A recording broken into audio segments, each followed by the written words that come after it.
lang po, dumako po tayo, mabilisan lang po, no? Doon sa ating Vice Presidente. Kasi mga kababayan, tingin ko, mas lalong madidiin at mas lalo po natitibay na meron talagang mga kakilala ang Vice Presidente na mga taga-tumba ho, no?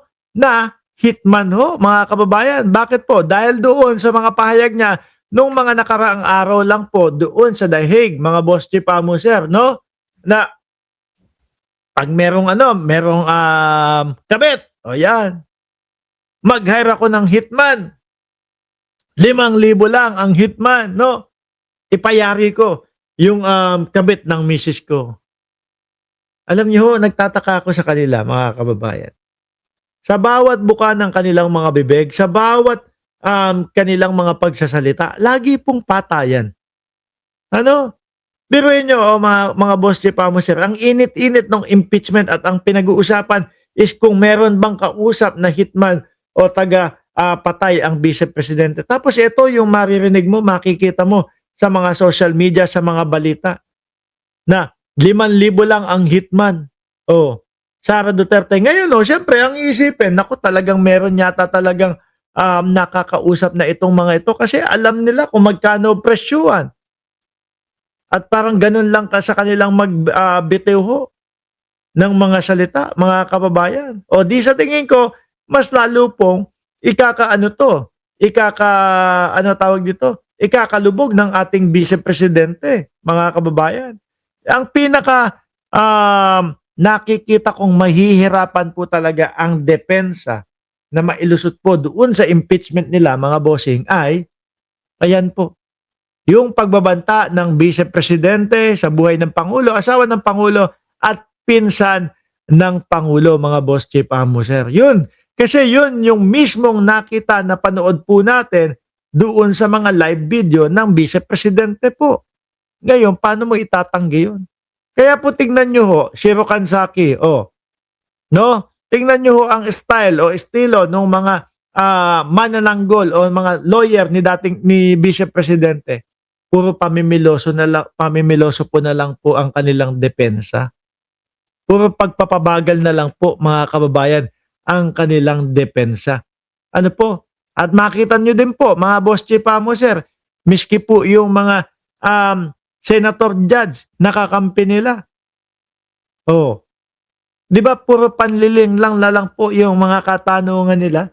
Panlilito na lang po yung mga katanungan nila? Kesyo, nasaan po yung original? Nilive ng Vice Presidente yun eh. Di lahat nung nakapanood doon, original, yung magiging kopya ho nila, mga kababayan, kapag i-download nila yun. Habang naka-live ang Vice Presidente. At saka po mga bossing, kaya lalo silang mahihirapan dyan, kasi meron na silang pagpapaliwanag dati eh. No? Meron na silang pag-amin na sinabi talaga ng Vice Presidente yung mga pagbabanta na huna iyan. Sabi ni Sir Russell Pelobello, sa sobrang paninira ni Sayad kay PBBM, nagiging ratski na siya. Kirat na ba? Bakit naman? Hindi, baka dun lang ho sa anggulo ng kanyang pag-post po, mga bossing. Diba? Tapos eto pa, ngayon, mga kababayan, ang pinakamahirap po, mga Boss Chief Amuser, ay nilagdaan, pinayagan ng Pangulo yung paglabas ng mga BIR box. Ano po? At ang mamamayang Pilipino daw po, mga kababayan, mga Boss Chief Amuser, tingnan nyo, 58% of mga Filipinos, 58% of Filipinos favor disclosure of Vice President Sara Duterte's tax record at impeachment trial. Ibig sabihin po, nakararami ng mga Pilipino o majority ng mamamayang Pilipino ay pabor doon sa paglalabas ng mga tax record ng Vice Presidente. Kung maalala nyo po, mga kababayan, si dating Senadora Leila de Lima, na ngayon po ay Congresswoman Leila de Lima, may pakikipag-usap po doon sa Kongreso sa AMLAC. Iniisa-isa po nila yung mga transaksyon ng Vice Presidente, iniisa-isa po nila yung mga transaksyon na nasa hawak po ni Leila de Lima kung tugma doon sa transaksyon sa AMLAC. 18 po approve. Ibig sabihin, 18 po mga kababayan ay totoo. 18 out of 18 ho. Ibig sabihin, walang mali po mga boss chief amo sir. Ngayon, ganito lang naman kasimple ho yan mga bossing eh. Kung ikaw ay walang tinatago, go ka lang. Di ba? Kung ikaw sa alam mo, sa sarili mo na wala kang mga naging illegal na mga transaction, go lang. Pero kapag ka alam mo, madami ang mabubuko. Madami ang malalaman sa iyo na hindi dapat malaman ng sambayan ng Pilipino. Diyan ka kukontra. Di ba? At yan nga po mga kababayan, yung iniiyakan po ng mga DDS ngayon. Kinokontra nila yung paglalabas ng mga BIR taxes o yung mga BIR box ng Vice Presidente kasi wala na sila ipagtatanggol kapag ka nadiinan ho yan. Di ba? Ang hirap maging DDS mga kababayan. Bakit? Piruin mo. Yung paglalabas para sa katotohanan, kukontrahin mo pa. No, para lang maipagtanggol at para lang hindi ma-impeach yung iniidolo nila na si Sara Duterte na ating Vice Presidente. 'Di ba? Sabi ni Rex Benemerito, 5,000 lang pala ang buhay ng kalaban. Nagsasalita siya bago mag-isip. Isipin mo 'yon. Nauuna yung salita. Bago sabihin, no? Kapag yung mga live interview, yung mga dapat una ang utak bago ilabas sa bibig. Ganun ho, mga kababayan.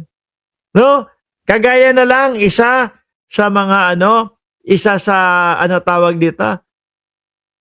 sa example po nung dapat una ang utak bago bibig ay eto pong 18 marites po mga kababayan na ngayon po ay humaharap sa patong-patong na kaso. Di ba? Pati po yung kanilang promotor, pati po yung kanilang pasimuno dyan, mga boss chief mo sir, ay nakasuhan na din po. No, nagbayad na nga ng bill eh. Cyber libel din. Ito din pong 18 marites mga kababayan, sabi ng DOJ, file multiple counts of cyber libel, perjury versus 18 former soldiers and lawyer, no? And their lawyer na si Baligod. Sa madaling salita po, mga kababayan, lahat ng mga pinagsasasabi nito, pinapaniwalaan ni Robin Padilla na hero ang tawag ni Robin Padilla ay puro kasinungalingan lang po ang sinasabi. Tingin ko po, yung sinasabi ng ombudsman na pagkakaso kay Congressman Martin Romualdez, mga kababayan, tingin ko mababasura lang din ho iyon, mga bossing. Bakit po? Kasi ang testigo nila doon ay etong 18 marites